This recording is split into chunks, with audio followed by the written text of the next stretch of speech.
ஏங்க, நான் கூட இந்த வீட்டில் நடக்கிற விஷயங்களை வெளியே சொல்லக்கூடாதுன்னு ஒவ்வொன்றையும் பொத்தி பொத்தி அமைதியாக இருக்கேன். ஆனால் இந்த சாந்தாவும் அவளும் சேர்ந்துக்கிட்டு நம்ம மான மரியாதையை வாங்கணும்னு ஒவ்வொன்றையும் பண்ணிக்கிட்டு இருக்காளுங்க.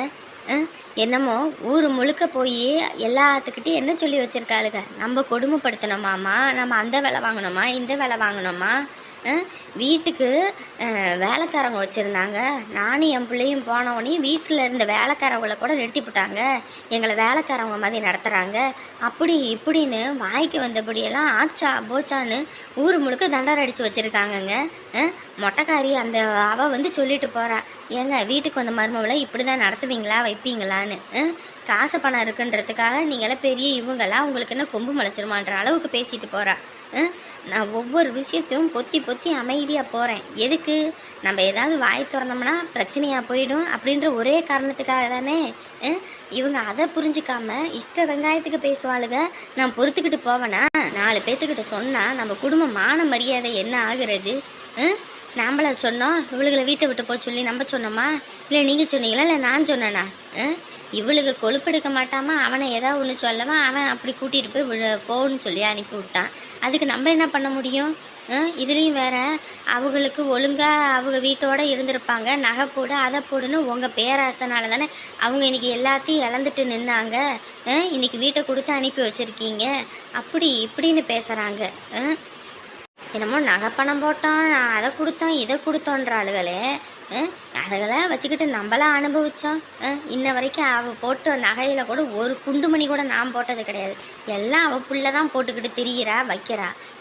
நம்ம என்னைக்காவது எதையோ ஒன்று வாங்கின மாதிரி இப்போ கூட அவளுக்கு கொடுத்த வீடை கூட கொடுத்துட்டோம். என்னங்க அவளுகளுக்கு இவ்வளோ கெட்டணும்? அப்பயே சொன்னேன் தலையால் அடிச்சுக்கிட்டேன், வேண்டாம் வேண்டாம் வேண்டாம், அந்த குடும்பமே வேண்டாம், ஒரு ஆகாவளி குடும்பம்னு போய் அப்படி விழுந்துவிட்டு இன்னைக்கு என் மான மரியாதை போகுது. இந்த ஊரில் என்னைய பார்த்து ஒருத்தி கூட நீ வா போன்னு கை நீட்டி பேசினது கிடையாது. ஆனால் இன்னைக்கு பார்க்குறவளுகளை நம்மளுக்கு கேவலப்படுத்துகிற இந்த சிரிக்கிங்க அந்த அளவுக்கு பண்ணி விட்டாளுங்க. எல்லாம் எங்கே போய் சொல்கிறதுன்னு தெரியல. என் தலையெழுத்து எங்கே போய் நின்று நான் என்ன மான மரியாதை கெட்டு நீ என்னென்னலாம் பண்ண போகிறேன்னு தெரியலை. அந்த சாமியார் வேற 2 பேரும் பிரிஞ்சு போயிடுவாங்கம்மா, அதனால கொஞ்சம் அனுசரித்து போக சொல்லுங்கள், கோயில் குளத்தில் போய் விளக்கு போட சொல்லுங்கன்னு அன்றைக்கி படித்து அவகிட்ட இங்கே இருக்கும்போது சொல்கிறேன். ஏம்மா இப்படி ஒரு இருக்குது, கோயிலுக்கு போய் விளக்கு போடுன்னா போனாலா? போகாமல் போய் ஆத்தா வீட்டில் போய் உக்காந்துக்கிட்டா முறைச்சிக்கிட்டு. இப்போ நான் என்ன தான் பண்ணுறது? இவனுக்குன்னு பறிஞ்சு பேசுறதா இல்லை அவளுக்குன்னு பேசுகிறதா? இவன் நீங்கள் கூப்பிடாதீங்கன்னு சொல்லிட்டு அங்கே போய் உக்காந்துக்கிட்டான். இவன் அங்கே போய் உக்காந்துக்கிட்டு ஊர் முழுக்க மான மரியாதையை வாங்குறா. ஐயோ அப்பா, இவங்ககிட்ட எல்லாம் மாட்டிக்கிட்டு பெரிய அக்கா போரா கிடக்குதுங்க. சத்தியமாக என்னால் முடியல. அவளை இங்கே இருக்க வரைக்கும் நம்ம மான மரியாதையை வாங்காமல் போக மாட்டாளுக போல இருக்குது.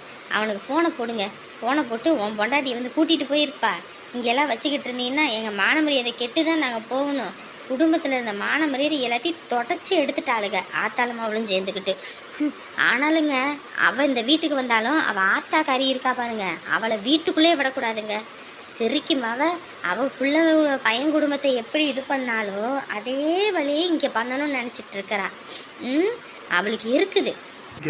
எல்லாத்தையும் பேசி முடிச்சிட்டியா? என்ன பேசி முடிச்சிட்டியாவா? ஏங்க என் ஆத்திரத்தை எங்கே போய் கொட்டுறதுன்னு தெரியாமல் உங்ககிட்ட கொட்டிக்கிட்டு இருக்கேன். பேசி முடிச்சிட்டியான்றீங்க. உங்களுக்கு கோபமே வரலையா?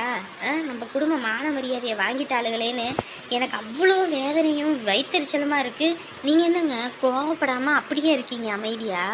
இங்கே பாரு, நீ நினைக்கிற மாதிரி எனக்கு இந்த பிரச்சனையெல்லாம் பற்றி யோசிக்க நேரம் இல்லை. இப்போ அதை விட பெரும் பிரச்சனை வந்து என் தலையில் உட்காந்துருக்குது. எந்த நேரத்தில் என்ன ஆகும்னு கூட தெரியல. கத்தி என் தலைக்கு மேலே தூங்கிட்டு இருக்கு. கொஞ்சம் அசந்தா கூட அசம்பாவிதம் ஆகிடும். என்ன பேசிக்கிட்டு இருக்கீங்க? ஒன்றுமே புரியலையே. தலைவராக இருக்கும்போது கையாடல் பண்ணல, மக்களுக்குன்னு செலவு பண்ணுங்கன்னு சொல்லி மேலே இருந்து கொடுத்த பணத்தை எடுத்து நம்ம வீட்டுக்குன்னு எல்லாம் செலவு பண்ணி இடம் வாங்கவும் அதை பண்ணவும் இதை பண்ணவும் இருந்துட்டேன்ல. இப்போ அவங்க அந்த விஷயத்தெல்லாம் கண்டுபிடிச்சிட்டானுங்க போல இருக்குது. அதான் அதெல்லாம் கணக்கு வழக்கு சொல்லுங்கன்னு சொல்லி இப்போ வந்து நிற்கிறானுங்க. என்னங்க சொல்கிறீங்க? கணக்கு வழக்கு பார்த்து சொல்லுன்னு இப்போ வந்து நிற்கிறாங்களா? என்கிட்ட சொல்லவே இல்லை. என்னத்தை சொல்ற? வந்தோடனே நீ ஒரு பிரச்சனைன்னு வந்து தையா தக்கான்னு குதிக்கிற. இதில் நான் எங்கே போய் என் பிரச்சனையை சொல்கிறது? ஐயோ ஆண்டவனே, அப்போ எல்லாம் தப்பு பண்ணிட்டேன். இப்போ என்ன பண்ணுறதுனே ஒன்றும் புரியலை. காசு பணம் கையாடல் பண்ண விஷயம் மட்டும் ஊர் முழுக்க தெரிஞ்சதுன்னு வையே, அதுக்கப்புறம் தலை நிமிர்ந்தே நடக்க முடியாது. மான மரியாதை எல்லாம் போயிடும். அது மட்டும் இல்லை, நம்மளுக்குன்னு இந்த ஊரில் இருந்த எல்லா கௌரவமும் போயிடும். போலீஸில் கூட கொண்டு போய் என்ன வச்சாலும் வச்சிருவாங்க. என்னங்க பேசுறீங்க? போலீஸில் வச்சிருவாங்களா? இங்கே பாருங்க, அப்படியெல்லாம் எப்படி வைக்க முடியும்? ஊர்க்காரவங்க செலவுக்குன்னு கொடுத்த பணத்தை எடுத்து நம்ம வீட்டுக்கு செலவு பண்ணிக்கிட்டா அப்புறம் என்ன பண்ணுவாங்க? ஏங்க, இப்போ அந்த பணத்தை கொடுத்தாகணும்ல. எப்படி நம்ம வந்து நிலத்துல தானே போட்டிருக்கோம். அந்த இடத்த எல்லாத்தையுமே விற்றுட்டோன்னு வைங்களே, அந்த பணம் எல்லாம் வந்துடும்ல. அதை கொடுத்துருவோங்க. அப்புறம் அதுக்கு இதுக்குன்னு எதையாவது ஒன்று சொல்லி சமாளிச்சுக்கலாங்க. போலீஸு கிலீஸ் எல்லாம் நமக்கு சரிப்பட்டு வராதுங்க. ஐயோ, தங்கத்துக்கிட்ட இப்போ நான் என்னன்னு சொல்றது? கொடுத்த பணத்துல வாங்கின நிலத்தெல்லாம் அடகு வச்சு தான் ஊர்க்காரவங்க எல்லாத்துக்கும் ஓட்டுக்கு 2000 கொடுத்தேன்னு சொல்லாம மறைச்சிட்டேன். இப்போ நான் என்ன பண்றது? பொண்டாட்டிக்கிட்ட ஒரு விஷயத்த மறைச்சோம்னா அது இப்படித்தான் வந்து நிற்கும்னு இப்போதான் புரியுது. ஐயோ, 6 மாசத்துல எப்படியாவது ஜெயிச்சிருவோம், வர பணத்தை வச்சு நிலத்தை மீட்டலாம், அப்படி இப்படின்னு கனவு கண்டு வச்சேன். இப்போ என்ன பண்றது?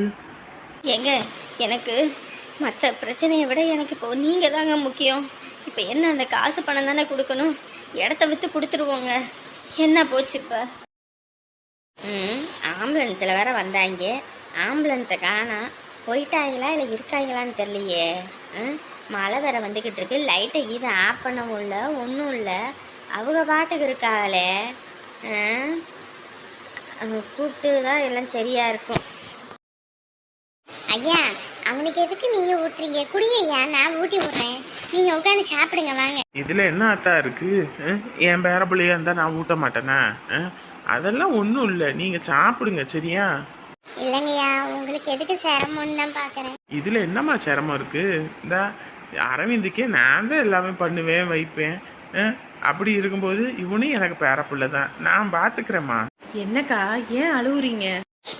உனக்கே தெரியும்ல அம்முதான், அந்த மனுஷன் இருக்கிற வரைக்கும் எல்லா சொந்த பந்தமும் எங்களை மதிச்சாங்க வச்சாங்க. எந்த விசேஷமா இருந்தாலும் சரி என்னையும் ஒரு மனுஷியா மதிச்சு கூப்பிடுவாங்க வைப்பாங்க.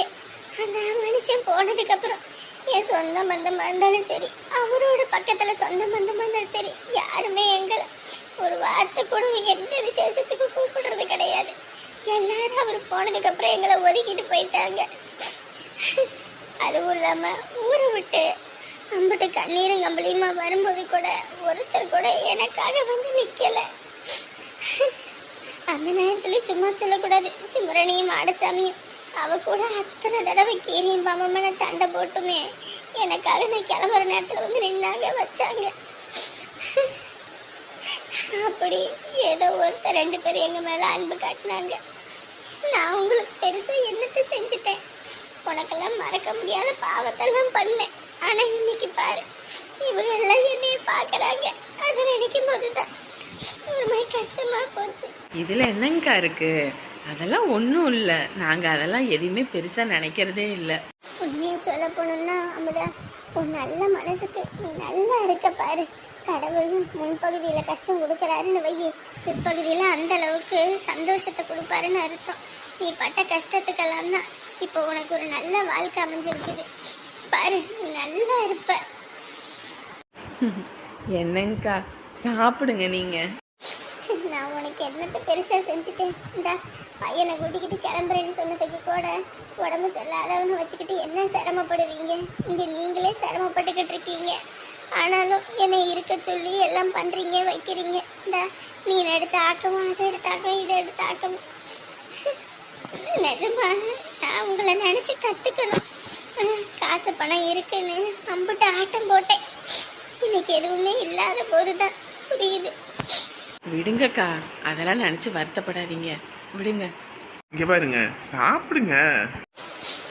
இல்லப்பா, ஊர் 2 பட்டா கூத்தாடிக்கு கொண்டாட்டம்னு சொல்லுவாங்க. அந்த மாதிரி ஒரு வீட்டில் சண்டைனா அப்படி நான் சந்தோஷப்பட்டு பார்ப்பேன். ஆனால் இன்னைக்கு எனக்குன்னு ஒரு கஷ்டம் வரும்போது தான் தெரியுது அதெல்லாம் எவ்வளோ பெரிய தப்புன்னு. அட, எதுக்கு அதை இதுன்னு யோசிக்கிறீங்க? எதை பத்தியும் யோசிக்காதீங்க சரிங்களா? அமுதா, அமுதா, அமுதா, அம்மா ஹவுஸ் ஓனர் கூப்பிடுறாங்க. ஐயோ ஹவுஸ் ஓனர் கூப்பிட்றாங்களே. ஐயோ கரண்ட் வேற லைட்டை போட்டு வச்சிருக்கோமே, அதுக்கு தான் அவங்க கூப்பிட்றாங்களோ. என்னன்னு தெரியலையே. நீ இரு, நீ சாப்பிடு, நான் போய் பார்க்குறேன். இல்லை நீங்கள் போவேனா, நான் போய்க்கிறேன். வெளியே மழை வருதுமா. நான் மேலே அந்த இதை போட்டுக்கிறேன்டா. அமுதா நல்ல பொண்ணுங்கய்யா. உங்க குடும்பத்துக்கு ஏத்த மருமக. அவளுக்கு வாழ்க்கை தான் சரியில்லாம அமைஞ்சு போச்சு. அவ பட்ட கஷ்டத்துக்கு நீங்க நல்லா இருப்பீங்கய்யா. இதில் என்னம்மா இருக்குது? அதெல்லாம் நாங்கள் பெருசாகவே எடுத்துக்கல. மொத்தத்தில் சொல்ல போனால் அதெல்லாம் நாங்கள் மறந்தே போயிட்டோம். எங்களுக்கு அதை பற்றின ஞாபகம் கூட இல்லை. ஏங்க கூப்பிட்டீங்க? ஏமா உன் வீட்டுக்கு ஆம்புலன்ஸில் ஒரு பிள்ளையும் பையனும் வந்தாங்களே, கிளம்பிட்டாங்களா? இல்லை இருக்காங்க. இருக்காங்களா? ஏன் வந்தவங்க இன்னும் போகலையா? என்னங்க பேசிக்கிட்டு இருக்கீங்க? சொந்தக்காரங்க வந்திருக்காங்க, எப்படி வந்தோடனே போவாங்க? இருந்துட்டு தான் போவாங்க. இருந்துட்டு தான் போவாங்களா? ஏற்கனவே ஊருப்பட்ட தண்ணி செலவு, கரண்ட் பில்லு வருது, இதில் இது வேறையா? எப்போ கிளம்புவாங்க? ஏங்க வந்தவங்களை எப்படி உடனே போங்கன்னு சொல்ல முடியும்? அதுவும் இல்லாமல் உடம்பு முடியாமல் வந்திருக்காங்க. ஏற்கனவே உன் புருஷனும் வேலைக்கு போகாமல் வீட்டில் இருக்காப்படி. இப்படி வரவங்க போகிறவங்களெல்லாம் வச்சுக்கிட்டு இருந்தா எப்படி வாடகை கட்டுவ? இப்படி சொந்தக்காரவங்களாம் வந்தால் ஊருப்பட்ட தண்ணி செலவாகும். அப்புறம் அதுக்கு வாடகை ஏற்றுற மாதிரி ஆகி போயிடும். வந்தவங்களை சீக்கிரமாக அனுப்பி வைக்கிற வழியை பாருமா. ஏங்க வாடகை தானேங்க கொடுக்குறோம், கொடுக்காமையா இருக்கிறோம்? மாதம் பிறந்தோடனே உங்களுக்கு கண்டிப்பாக வாடகை வரும். சும்மா அது இதுன்னு சொல்லிக்கிட்டு இருக்காதீங்க. அதுவும் இல்லாமல் வீடு எதுக்குங்க? வேலைக்கு போயிட்டு வந்து அசந்தாப்பில் கொஞ்ச நேரம் தூங்கி ஓய்வு எடுக்கிறதுக்கு தான். 4 சொந்த பந்தம் வந்தால் இருக்க வச்சு அவங்களுக்கு ஆக்கி போட்டு பார்க்கறதுக்கு தான். சும்மா யாருக்கும் எதுவும் செய்யக்கூடாது, வைக்கக்கூடாது, பொக்கிசமாக பூட்டி வச்சுக்கணுன்னா நீங்கள் யாருக்கும் வீடை வாடகைக்கு விடாமல் அப்படி வச்சுக்கணும். நீங்களும் யாருக்கும் எதுவும் செய்ய மாட்டீங்க, அடுத்து யாரையும் செய்யவும் விட மாட்டீங்க. தானும் படுக்க மாட்டாங்க, தள்ளியும் படுக்க மாட்டாங்கன்றது உங்கள் விஷயத்தில் சரியாக தான் இருக்கும் போல் இருக்குது. நீங்களும் எச்சுக்கையால் காக்கா ஓட்ட மாட்டீங்க. அதே மாதிரி மற்றவங்களும் இருக்கணுன்ற எந்த அவசியமும் இல்லையே. எங்களுக்கு சொந்தம் வந்தால் 4 பேர் வேணும். அப்போ தான் நாங்கள் மண்டையை போட்டால் கூட 4 பேர் தூக்கி போடுறதுக்கு வருவாங்க. உங்களை மாதிரி ஓரியாக இருந்தால் வீட்டுக்குள்ளேயே கடந்தாலும் யாரும் வந்து தூக்கி போட மாட்டாங்க. என்னம்மா இவ்வளோலாம் பேசிகிட்டு இருக்க? பின்ன என்னங்க, மழை வர நேரத்தில் கூட ஒரு லைட்டு போடக்கூடாதுன்றீங்க, ஒரு பேனை போடக்கூடாது, 4 பேர் சொந்த பந்தம் வரக்கூடாது, தண்ணியும் போட மாட்டீங்க. அப்புறம் என்னங்க எப்படிங்க பேசுவாங்க? வாடகை சும்மாவா வாங்குறீங்க? காசு வாங்க தானே செய்கிறீங்க. உங்களுக்கு வாடகை கொடுக்கல, கரண்ட் பில்லு கட்டலைன்னா நீங்கள் கேட்கலாம். மற்றபடி இந்த இதெல்லாம் நீங்கள் கேட்கக்கூடாது சொல்லிட்டேன். அத்தாடியாத்தா, இவன் என்ன பொறிக்கடலை மாதிரி இப்படி வெடிச்சிட்டு போகிறா? எங்கேயோ போன மாரியாத்தா என் மேலே வந்து ஏறாத்தான்னு எங்கிட்ட போகிறதுங்களை வீட்டுக்கு கொடுத்து வச்சதுக்கு நம்மளை இப்படி பேசிட்டு போகிறா. இதுங்களுக்கு வீடு இல்லாமல் இருக்கும்போதே இந்த வாய் பேசுது, இன்னும் வீடு வாசலாக இருந்துச்சு. ஐயோ அம்மா, கையில் பிடிக்க முடியாது போல இருக்கே. அதுக்கு தான் ஆட்டுக்கு மாட்டுக்கு கடவுளை அளந்து வச்சிருக்கேன். ஏம்மா எப்பம்மா கேபிள் கரம் போட்டு விடுவான் டிவி? ஏண்டி அதான் ஃபோன் இருக்குல்ல, ஃபோனில் ஏதோ ஒன்று போட்டு பார்க்க வேண்டியதானே. சும்மா டிவியே போட்டுக்கிட்டு அதான் ஓடலைன்னு தெரியுது. அதை மூச்சுக்கு 3 தடவை போட்டுக்கிட்டே இருக்கணுமா? ஸோ எப்படியாவது ஒன்று போட்டு விடுவாங்கன்னு பார்த்தேன், இவங்க போடுற மாதிரியே தெரியல. என்னதான் பண்ணுறதுன்னு தெரியல, நேரமே போக மாட்டேங்குது. காசு கொடுத்தா போடுவான், காசு எங்கே கொடுத்தோம்? காசு இல்லாமல் 2 பேரும் உக்காந்துருக்கோம். அப்புறம் உன்கிட்ட பயில எதுவும் சொல்ல முடியாது. இது என்ன, அது சோறு போட்டு எடுத்துகிட்டு வேணா களியை கிண்டி எடுத்துகிட்டு வந்திருக்க? களி இல்லடி, இது சாம்பார் சாதம். சாம்பார் சாதமா? ஏம்மா இதை பார்க்கறதுக்கே நல்லாலம்மா, வாந்தி வர மாதிரி இருக்கு. ஏடி உன் வீட்டில் தான் அங்கே உன் மாமனாரும் மாமியாரும் கறியும் கிரியுமா ஆக்குவாளுக வைப்பாளுங்க. நமக்கு என்ன அப்படியே இருக்குது? நீயும் வேலைக்கு போக மாட்டே, நானும் வேலைக்கு போகல. காய்கறி மட்டும்தான் இருக்குது. இருக்கிறத வச்சு அதை ஆக்கி போடுறத வாய முடிக்கிட்டு திம்பியா அதை விட்டு போட்டு அது நல்லால இது நல்லாலன்னு. ஏம்மா புள்ளத்தாச்சி புள்ள மாசமாக இருக்கேன், வாய்க்கு ருசியாக வக்கனே எதாவது ஆக்கி கொடுக்கணும் வைக்கணும்னு இல்லை, ஏதோ கடமைக்கேன்னு எதையாவது ஒன்று செஞ்சுட்டு வரேன். இது திங்கிற மாதிரியும் இல்லை. பாரு, இது கூட இல்லாமல் ஊர் உலகத்தில் எப்படியோ இருக்காங்க. இது கிடைச்சதே பெரிய விஷயம். வாயை முடிட்டு தின்னுட்டு போய் படுப்போ. இதெல்லாம் திங்கணும்னு எனக்கு தலையெழுத்து. இதுக்கு பேர் தாண்டி அப்பனுக்கு வாழ்வு வந்தால் அத்தராத்தில் கொடை பிடிக்குமா. அது உன் விஷயத்தில் சரியாக இருக்குது போ. இல்லாத கிடந்தவ நீ இன்னைக்கு பெரிய வீட்டுக்கு வாக்கப்பட்டுட்டேன்னு உனக்கு வந்த வாழ்வை பாரு. ஒன்றும் சொல்கிறதுக்கு இல்லை. ம் ம் ம் அப்படி இப்படி ஆயிப்போச்சாம்ல, உனக்கு தெரியுமா? இதுதான் காரணமா? அத்தான் 2 மினிக்கிகளும் வந்து நின்றுக்கிட்டு ஒரே தான் அலப்பறை பண்ணிக்கிட்டு தெரிஞ்சாளுங்களா? எனக்கு தெரியாது இவளுக்கு ஆட்டம்லாம் ரொம்ப நாளைக்கு நீடிக்காதுன்னு. பெரிய இவளுக என்னமோ வெளிநாட்டில் இருந்து பிறந்து வந்தவளுக மாதிரி என்னமோ அந்த அலப்பறை பண்ணிக்கிட்டு தெரிஞ்சாளுக. பெரிய எடுத்து சம்பந்தம் அப்படி இப்படி ஆச்சா ஆச்சோச்சான்னு தான் கல்யாணம் பண்ணி போனப்போ கூட நம்மக்கிட்ட வந்துட்டாங்க வேணும்னே வம்பளுக்கல. அதான் பார்த்துக்க, ஏன்னா அன்னைக்கு சொன்னேன்ல என் புள்ள இன்னைக்கு வாழாம வந்துருக்கிறா, அந்த மாதிரி பாரு அவ பிள்ளையும் போய் வாழவான்னு நினைக்கிறியான்னு சொன்னேன்ல. நான்லாம் கருணாக்குக்காரி, நான் சொன்னேன்னா அப்படியே பழிக்கும். அதான் பழிச்சு போச்சு. அவ இப்படி இருந்தா அடங்குறாளா? அடங்க மாட்டாளே. எங்க அவ அடங்குறா? கொஞ்சமாவது பிள்ளைய கட்டி கொடுத்தோம்னா அந்த வீட்டில் போய் இருக்கக்கூடாது. நம்ம போய் மாமன் மச்சான் வீட்டில் இருந்தோம்னா நாளை பின்ன அது சொல்லு கிடனால. அதுவும் இல்லாமல் போனோமா சரி நம்ம வீட்டில் இருக்க வரைக்கும் தான் நீ வேலை வெட்டி பார்க்க மாட்ட, உன் மையனையும் உன் மருமவளையும் போட்டுக்கிட்டு உயிரை வாங்குவ. அதே மாதிரி போகிற வீட்டிலலாம் போய் சொகுசாக திங்க முடியுமா? போய் கூட மாட ஏதோ ஒத்தாசை பண்ணாத்தானே. ஒரு வேலையும் செய்யறது இல்லையாமா? போய் உக்காந்துக்கிட்டு 2 பேரும் அப்படியே தேவாங்க மாதிரி இருந்துக்கிட்டு வந்தா அப்புறம் எந்த வீட்டில் தான் வச்சுக்கிட்டு இது பண்ணுவாங்க? பிள்ளைக்கு என்ன கன்றாவியை சொல்லி கொடுத்துருக்கா? ஒரு வேலைக்கும் துப்புல, நல்லா திங்கவும் ஊரை சுத்தமாக தான் இருந்துச்சு. ஒரு வேலைக்கு நாக்கி இல்லையாம்மா. தங்கத்துக்கிட்ட போய் நான் சொன்னேன், அவள் வாயே திறக்க மாட்டேங்கிறா. என்னதான் அவள் வீட்டுக்குள்ளே ஒன்று நடந்தாலும் வெளியே வருது, ஒன்றும் வராது.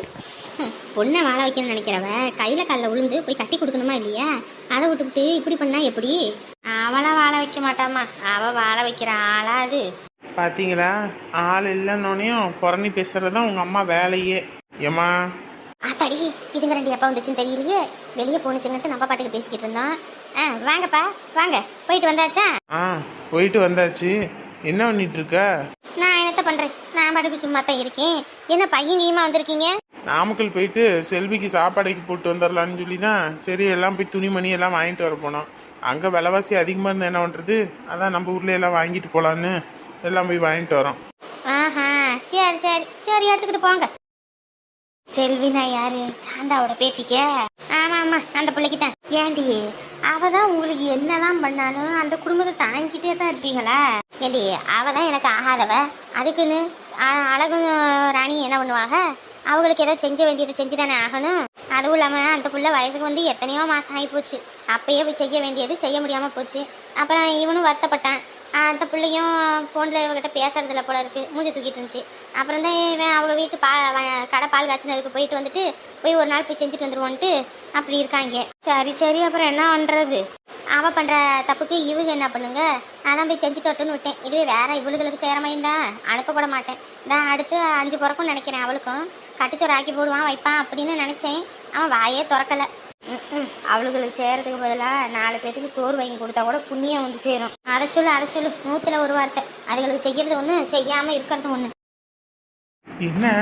என்ன சொன்னாங்க? அவங்களுக்கு என்னங்க வேலை? சும்மா ஏதாவது ஒன்று இருக்க மாட்டாமல் சொல்லிக்கிட்டு தான் இருப்பாங்க. என்னமாச்சு? இல்லை மாமா, ஆம்புலன்ஸில் இன்னைக்கு வந்தாங்களே, அவங்க கிளம்பிட்டாங்களான்னு கேட்டாங்க. நான் இருக்காங்கன்னு. இங்கே வருமா, இப்படி சொந்தக்காரவங்களாம் வந்து தங்கக்கூடாது, அப்புறம் தண்ணி செலவாகும், கரண்ட் செலவாகும், அப்படி இப்படின்னாங்க. அப்புறம் எனக்கு கோவம் வந்துருச்சு. இங்கே பாருங்க, எங்கள் வீட்டுக்கு 4 பேர் வரதான் செய்வாங்க. வீடுன்னு எதுக்கு இருக்குது? அப்புறம் வாடகை எதுக்கு கொடுக்குறோம்? எல்லாத்துக்கும் பில்லு நீங்கள் வாங்க தானே செய்கிறீங்க, எல்லாமே நாங்கள் செய்ய தானே செய்கிறோம். கொடுக்காம இருந்து கூட்டிகிட்டு வந்து வச்சுருந்தா பரவாயில்ல, நாங்கள் கொடுத்துட்டு கூட்டிகிட்டு வரக்கூடாதுன்னா என்ன அர்த்தம் அப்படின்னு சொல்லி திட்டிவிட்டு வந்துட்டேன்.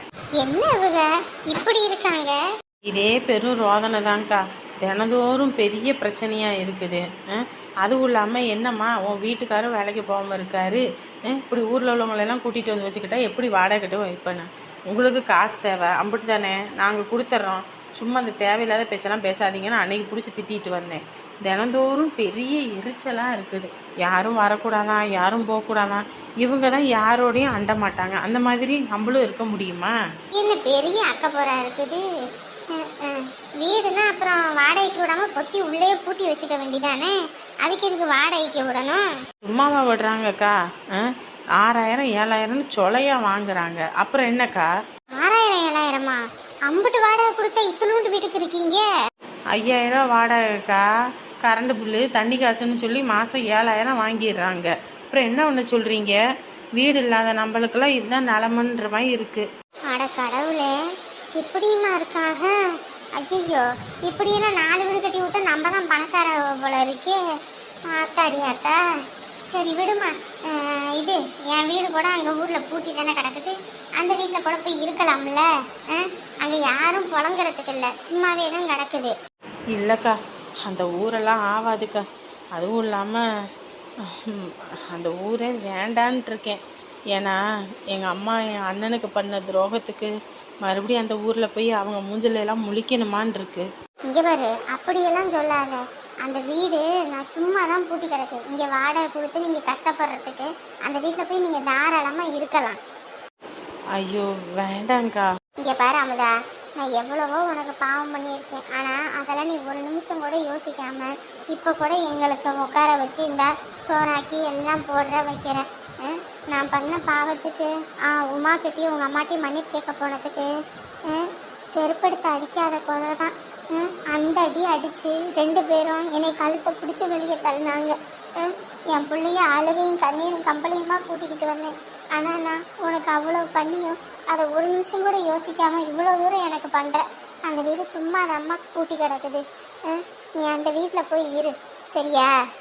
இல்லைக்கா, அது சரியாக வராது. இங்கே பாரு, பையனையும் வச்சுருக்க, அவனையும் ஒரு நல்ல இடத்துக்கு படிக்க வைக்கணும், ஆளாக்கணும், வைக்கணும். காசு பணம் வேணாமா? இப்படி மாதம் 7000 இங்கேயே கொடுத்தீங்கன்னா அப்புறம் என்ன பண்ணுறது? நீங்களும் ஒரு சொந்த வீடு வாங்கணும் வைக்கணும்னு சொல்கிறீங்க, அப்புறம் இப்படி வாடகை கொடுத்துக்கிட்டு இருந்தால் என்ன பண்ண முடியும்? அந்த வீடு சும்மா தான் கிடக்கு, அந்த வீட்டில் போய் இருங்க. யாரும் உங்களுக்கு எதுவும் சொல்ல போகிறது கிடையாது. சும்மா பேச்சுவார்த்தைக்காக சொல்லலை, உண்மையிலும் தான் சொல்கிறேன். அந்த வீட்டில் போய் இருங்க.